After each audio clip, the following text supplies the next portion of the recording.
It's time to celebrate with me. This is book number 60 that I listened to or physically read in 2025. That's right, I set a resolution last year to get through 60 books. I called it the Grant Cardone Challenge because Grant Cardone claims that the typical billionaire reads 5 books a month. Since I'm working on creating more abundance in my life and creating more wealth, I'm trying to adapt some of the habits of billionaires and millionaires. And so my goal was to get through 60 books this year. And at the beginning of the year, it started a little bit rougher. I didn't quite get through 5 books. I think in January I did, but February, March, April, it wasn't quite so good. And then the second half of the year, I've been catching up. In December, I really plowed through. I had at least 14 books I needed to review. A lot of those I still needed to read.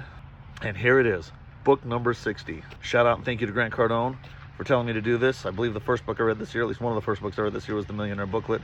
And there was at least 3 or 4, maybe 5 other Grant Cardone books I read throughout the year. So I'm feeling pretty excited. This is the last review. There still might be another book or 2 that I finished today. I'm really close on about 2 other books. And I've started a 3rd book as well that I'm reading with some partners of mine. Maybe come back and do an overview tomorrow or the next couple of days about reading all the books. But right now I'm going to talk about the last book that I read.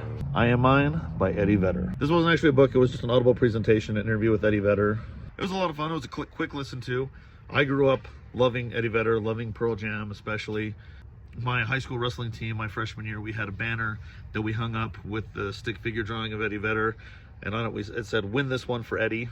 One of the rival schools actually stole it from us. So later we put it on our t-shirts. That way we always had Eddie cheering us on wherever we went. This is great because Eddie was actually singing songs in it. I love listening to him sing. I love his music. I love his lyrics he's come up with. Jeremy is absolutely one of my favorite songs from the 90s. It's a very iconic song. One of the first songs I learned to play on the guitar when I was in high school even. Just the intro. I never learned full songs. I always learned intros. It was interesting listening to some of the stories around some of the songs. I honestly wish there was a lot more. It was a very short presentation.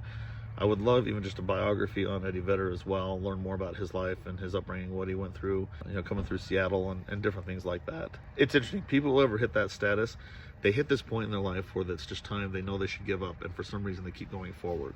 Well, I never really heard about that moment from Eddie Vedder in this broadcast. I'm almost certain it happened because it's happened to almost everyone who's made it to that level. But overall, it was a fun listen.